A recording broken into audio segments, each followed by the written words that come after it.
하나님 말씀 봅니다. 하나님 말씀 유다서 1장 21절에서 25절까지 보겠습니다. 유다서 1장 21절에서 25절까지 같이 읽겠습니다. 하나님의 사랑 안에서 자신을 지키며 영생에 이르도록 우리 주 예수 그리스도의 긍휼을 기다리라. 어떤 의심하는 자들을 긍휼히 여기라. 또 어떤 자를 불에서 끌어내어 구원하라. 또 어떤 자를 그 육체로 더럽힌 옷까지도 미워하되 두려움으로 긍휼히 여기라. 능히 너희를 보호하사 거침이 없게 하시고 너희로 그 영광 앞에 흠이 없이 기쁨으로 서게 하실리. 곧 우리 구주 홀로 하나이신 하나님께 우리 주 예수 그리스도로 말미암아 영광과 위엄과 권력과 권세가 영원전부터 이제와 영원토록 있을지어다. 아멘. 지난 금요일에는 유다가 이단의 정체를 밝힌 후에 성도들이 이단에 맞서기 위한 실제적인 권면 4가지를 했는데 그 중에 2가지만 살펴보았습니다.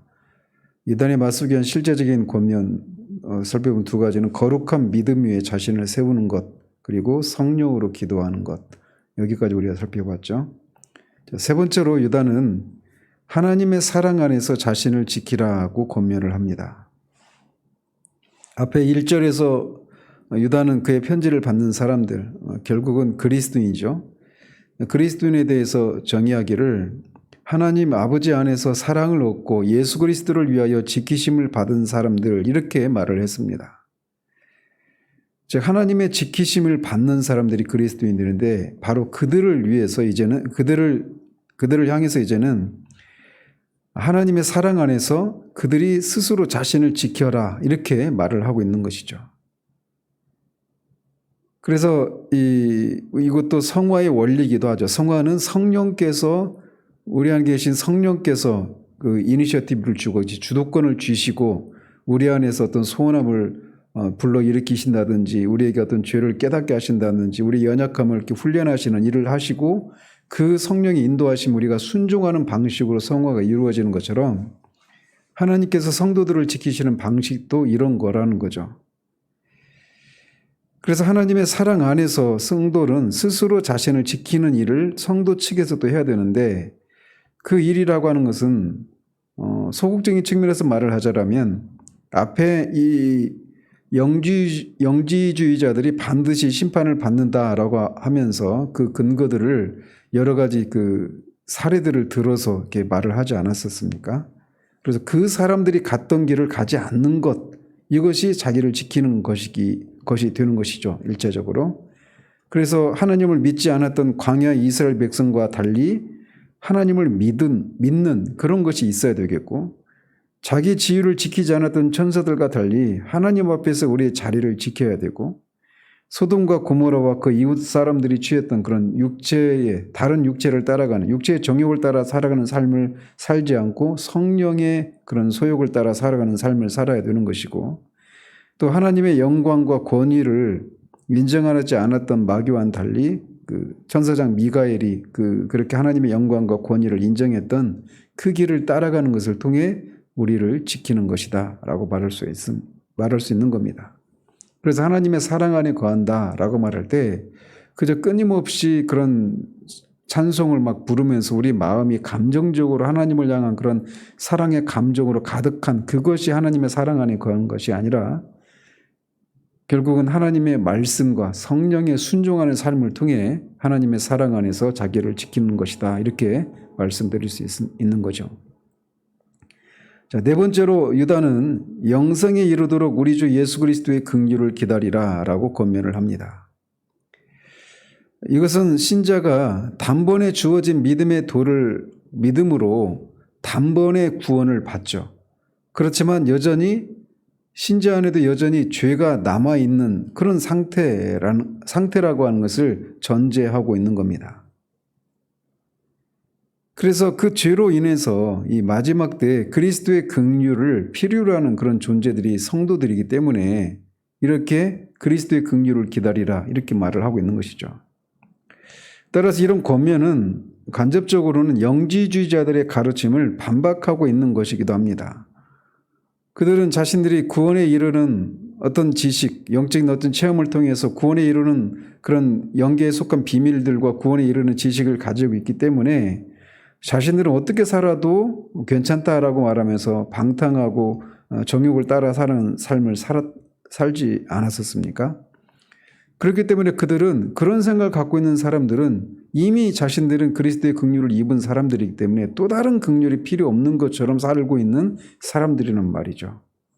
그런데 유다는 참된 성도는 그렇지 않은 존재들이기 때문에 그리스도의 긍휼을 필요로 하는 존재이기 때문에 이렇게 그리스도의 긍휼을 기다리라 이렇게 말을 하고 있는 겁니다. 자, 이렇게 유다는 성도들 자신을 위해서 그 이단에 맞서기 위해서 이단에 싸우기 위해서 필요로 하는 네 가지 권면을 한 후에 22절에서는 이단자들의 가르침에 흔들리는 사람들을 위해서 성도들이 해야 할 일을 권면하고 있습니다. 어떤 의심하는 자들을 긍휼히 여기라 라고 말합니다.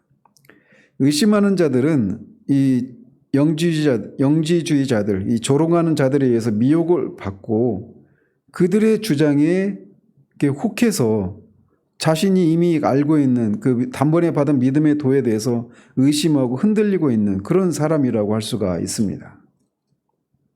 그래서 이 사람들은 뒤에 23절에 언급된 사람들보다는 소극적인 상태로 의심하고 있는 그런 사람들이라고 할 수 있는데 우리는 종종 교회 안에서 어떤 사람이 이렇게 그 소위 정통교리, 성경에서 말해주고 있는 그런 정통교리에 대해서 흔들리고 그 다른 가르침에 미혹되려고 하는 그런 사람들을 우리가 정죄하거나 냉소적인 그런 눈으로 바라보기가 쉬운데 유다는 그런 자들을 긍휼히 여기라라고 가르치고 있습니다. 흔히 이단은 교회의 시어머니다 이런 얘기를 합니다. 이제 긍정적인 측면에서 얘기를 하는 것이죠. 이단이 교회를 흔들고 성도들을 파괴하는 그런 일을 하는데 그런 일이 일어나는 것을 통해서 교회가 그 시어머니가 집에 방문을 하게 되면 막 바짝 긴장해가지고 막 그런 막 살림을 다시 돌아보고 청소도 하고 이렇게 하는 것처럼 이단이 그런 일을 한다라는 거죠. 교회로 하여금 늘 타성에 젖어버린 모습으로 살아가고 있었던 교회로 하여금 그런 이기를 통해서 우리가 믿는 바가 무엇인지 돌아보고 또 그렇게 교회 안에 있는 사람들이 교회에서 제공되고 있는 그런 가르침과 어떤 그 말씀으로 충족하지 못한 채 자꾸 밖에 있는 어떤 음식을 찾으려고 하고 있는 그 현실을 자각하게 해서 다시금 이렇게 정신을 차리게 하는 그런 의미에서 이단은 교회의 시어머니다 이렇게 말을 한단 말이죠. 그래서 교회 안에서 누군가가 이렇게 이단의 가르침에 미혹되려고 하는 그런 상황 가운데 있는 사람들을 냉소적이고 정죄하는 그런 눈으로 바라볼 것이 아니라 우리의 형편을 우리에게서 선포되는 것이 충분하지 않구나라고 하는 것을 자각하고 우리를 돌아보고 또 그런 상태 가운데 있는 사람들을 긍휼히 여기는 그런 마음의 자세들이 요구된다고 말을 하고 있는 겁니다. 또 23절에서는 이미 미혹된 자들에게 할 일을 권면하고 있습니다. 그래서 거기도 이제 두 부류의 사람들이 있는데 또 어떤 자를 불에서 끌어내어 구원하라 라고 말합니다. 그래서 어떤 자는 이 방금 22절에서 말했던 의심하는 자들보다는 심각한 상태에 있는 사람들입니다. 근데 문제는 그들이 이단 사상에 빠져서 심판의 길에 들어서 있음에도 불구하고 자신의 처지를 알지 못하는 그런 사람들인 거죠. 그래서 그런 사람들을 불에서 끌어내어서 구원하라 라고 하고 말하고 있는데 우리가 그런 사람을 포기하지 말고 그들을 영적으로 다시 회복시키기까지 최선의 노력을 다해야 할 것을 말하고 있는 겁니다. 구약에서도 종종 이렇게 불에서 꺼낸 그을린 나무에 이렇게 성도들을 비유하기도 합니다. 그들이 성도들이 아닌 게 아닌데 마치 이렇게 불에 타다가 그을린 채 있는 그런 나무에 이렇게 비유하고 있는데 유다도 그런 비유적인 그런 비유를 그렇게 사용해서 그들을 이렇게 묘사하고 있는 것이죠. 그러면서 그렇게 거짓된 것에 미혹된 자들을 구원해내야 할 책임이 진리에 바로 선 성도들에게 있음을 시사하고 있는 것이기도 합니다. 이단에 미혹된 자들을 외면하지 말고 정면으로 부딪혀서 불 속에서 구출해내야 한다라고 말을 하고 있는 겁니다. 그래서 이단에 이렇게 미혹된 사람들은 스스로의 판단으로는 그 이단의 무리에서 벗어나서 자신들에게 닥칠 그런 심판을 피하기가 어렵습니다. 그렇기 때문에 외부의 누군가의 그런 특별히 성도들의 적극적인 도움이 필요함을 말을 해주고 있는 겁니다. 그런데 이 일은, 즉 불에서 건져내는 것 같은 이 일은 매우 고통스러운 일이 될 것임을 암시하고 있습니다. 불에 들어가 있는 상태에 있는 그 영혼도 고통스럽겠지만 그런 사람을 끌어내기 위해서는 이 끌어내려고 하는 사람도 불의 그 열기에 그 고통을 겪기 마련인 것처럼 이단에 빠져 있는 사람들을 끄집어내는 일은 정말 큰 고통이 수반되는 일이라고 할 수가 있습니다. 신천지에 빠져 있는 그 자녀들을 위해서 몇 년 동안이나 생업을 중단한 채 계속 쫓아다니는 그런 이 부모들의 그 모임들을 제가 유튜브상에서 이렇게 본 적이 있는데 결코 이게 쉬운 일이 아닙니다. 아직도 이 불에 완전히 살라지기 전까지는 그 기회가 있기 때문에 하나님께 긍휼을 구하면서 그들을 포기하지 않고 끌어내려는 그런 노력들이 교회적으로도 요구된다고 할 수가 있습니다. 지나가면서 말씀드리지만 앞에서도 말씀드린 것처럼 이단에 빠지지 않기 위해서는 진리 가운데 서 있어야 됩니다. 그렇기 때문에 이단에 빠지게 되거나 또는 그런 주변에 그런 사람들이 있는 것을 인해서 고통을 겪고 있는 사람들이 해야 될 일은 무엇이냐면 진리로 먼저 무장하는 일들이 정말 시급하다는 거예요. 또 한 부류를 이렇게 말을 합니다. 또 어떤 자를 그 육체로 더럽힌 옷까지도 미워하되 두려움으로 긍휼히 여기라. 이 사람들은 가장 심각한 상태에 빠져 있는 사람들로서 이단들의 죄악에 깊이 빠져 있을 뿐만 아니라 다른 사람들에게까지 나쁜 영향을 미칠 수 있는 그런 사람들입니다. 더럽힌 옷이라고 하는 것은 그들의 방탕한 생활의 결과로 오염이 되어 있는 그런 죄악의 실상을 이렇게 묘사하고 있는 것입니다. 그리스도인들은 그런 죄악의 영향을 받지 않도록 그들의 죄악된 삶을 혐오하고 두려워해야 한다라고 유다가 말을 하고 있는 것입니다. 그러면서 유다는 우리가 혐오해야 할 죄악을 가진 그런 사람이라도 두려움을 가지고 긍휼히 여겨야 한다 이렇게 말을 합니다. 즉 그들의 죄는 미워하고 경계해야 하지만 그 사람에 대해서만큼은 긍휼히 여기라고 말을 하고 있는 거예요. 두려움으로 긍휼히 여기라라고 하는 것은 바울이 갈라디아서에서 형제들아 사람이 만일 무슨 범죄한 일이 드러나거든 신령한 너희는 온유한 심령으로 그러한 자를 바로잡고 너 자신을 살펴보아 너도 시험을 받을까 두려워하라 이렇게 권면하고 있는 것과 괴를 같이 하고 있는 것입니다. 진리를 가지고 있어서 참된 것과 거짓된 것을 분별할 수 있는 그런 신령한 사람이라 하더라도 그렇게 미혹되어 있는 사람들과 같은 그런 상태에 빠질 수 있는 것이 바로 자신이다라고 하는 것을 가지고 그렇게 두려움으로 이 상황들을 바라보라고 권면했던 것과 같은 그런 권면을 하고 있는 것이죠. 유다는 이제 짧은 성경으로 이 서신을 마무리합니다. 능히 너희를 보호하사 거침이 없게 하시고 너희로 그 영광 앞에 흠이 없이 기쁨으로 서게 하실 이 곧 우리 구주 홀로 하나이신 하나님께 우리 주 예수 그리스도로 말미암아 영광과 위엄과 권력과 권세가 영원전부터 이제와 영원토록 있을지어다. 아멘. 유다는 이렇게 하나님께 송영을 돌리고 있는데 그 하나님을 그 성도들을 위해서 두 가지를 하시는 분으로 묘사하고 있습니다. 먼저 소극적인 측면에서는 성도들을 보호하사 거침이 없게 하시는 분이시다 이렇게 묘사하고 있습니다. 거침이 없게 하신다라고 하는 것은 걸려 넘어진다 이런 의미인데 하나님은 전능하신 분이시기 때문에 성도들을 어떤 위험으로부터도 능히 지키시는 분이시다라고 말을 하고 있는 겁니다. 그래서 1절에서도 신자를 그리스도를 위하여 지키시는 분 이렇게 소개하고 있었던 것이죠. 그렇습니다. 하나님 사도 바울이 말하고 있는 것처럼 사망이나 생명이나 천사들이나 권세자들이나 현재일이나 장래일이나 능력이나 높음이나 깊음이나 그 어떤 피조물이라도 우리를 우리 주 예수 그리스도 안에서 하나님의 사랑에서 끊을 수가 없다라고 그렇게 확신하고 있는 것처럼 하나님은 성도들을 그 어떤 위험으로부터도 능히 지키실 수 있는 분이십니다. 또 두 번째로 하나님을 묘사하기를 성도들을 그 영광 앞에 흠이 없이 기쁨으로 서게 하시는 분으로 소개하고 있습니다. 흠이 없다라고 하는 것은 신약에서는 예수 그리스도의 그런 도덕적인 인격적인 그런 상태를 이렇게 묘사하고 있는 건데 성도들을 그렇게 그리스도의 형상으로 그렇게 하나님 앞에 세우신다 이런 말을 하고 있는 것입니다. 그리고 그렇게 서게 하실 때 성도들이 기쁨이 넘치는 상태로 서게 하실 것을 말하고 있는 것이죠. 따라서 여기서 이렇게 하나님이 성도들을 지키시고 보호하셔서 흠이 없고 기쁨이 있는 상태로 그렇게 하나님 앞에 세우신다.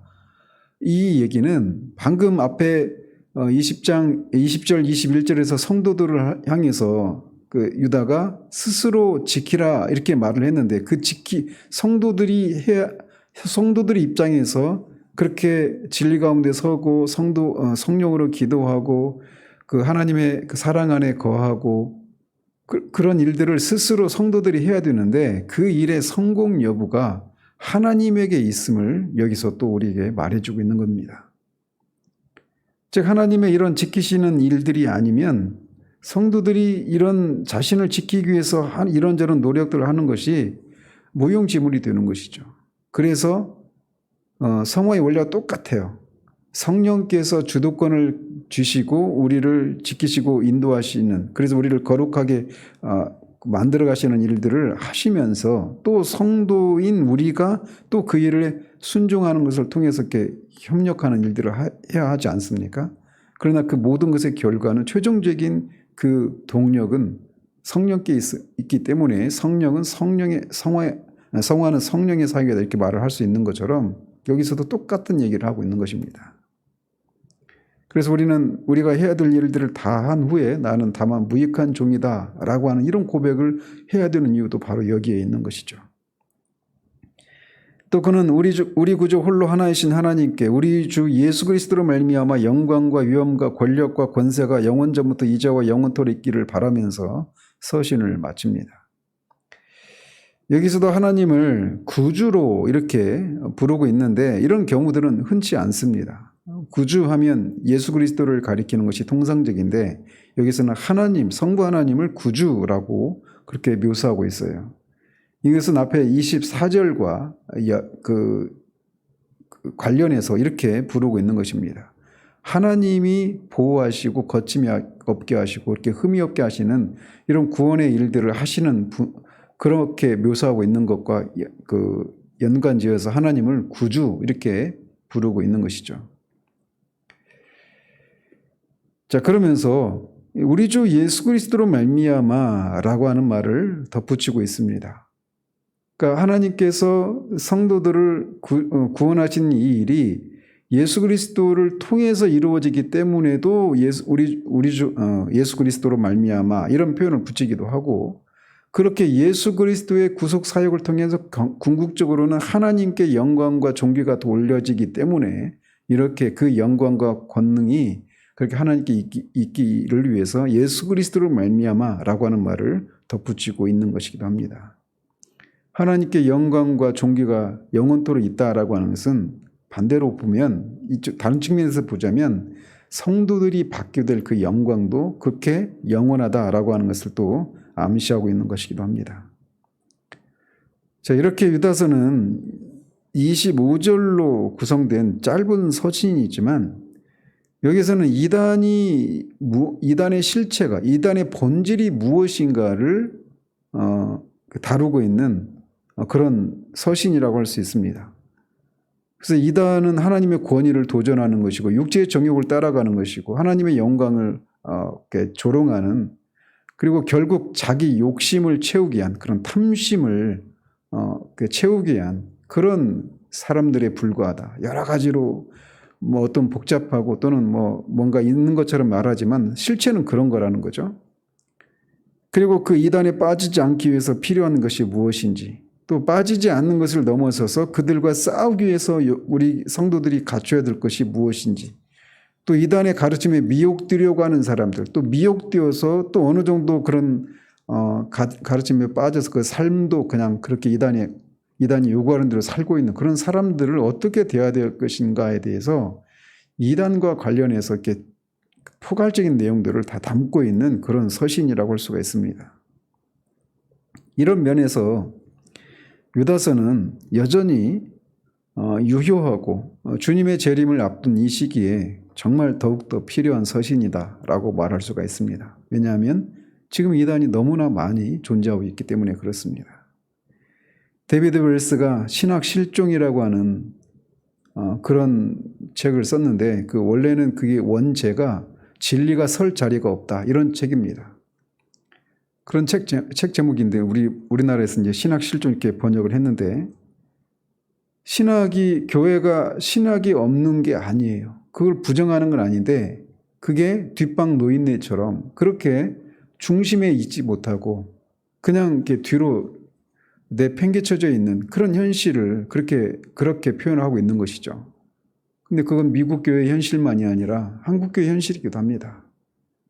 우리가 그리스도인은 무엇인가 믿어야 될 사람들인데 우리가 뭘 믿는지에 대한 이런 내용들이 불분명하고, 믿는다 하더라도 그것이 그저 다분히 사변적이고 관념에 머물러 있는 그런 식의 신앙의 형태들을 띠는 것들이 제가 보기에는 정말 거의 대부분이 아닌가 이런 염려들을 하는데, 그렇기 때문에 더욱더 우리가 진리로 무장하고 이 말세 지말에 정말 우리를 지키고 또 우리의 동료들을 지키기 위해서 우리가 진리로 정말 철저히 무장하는 그런 일들이 요구되는 그런 시대임 우리가 알고 그렇게 진리로 무장하고 배우는 일들이 열심을 내는 그런 우리들 되기를 바랍니다. 기도하겠습니다. 하나님 아버지, 이렇게 유다서를 9번에 걸쳐서 살펴보았습니다.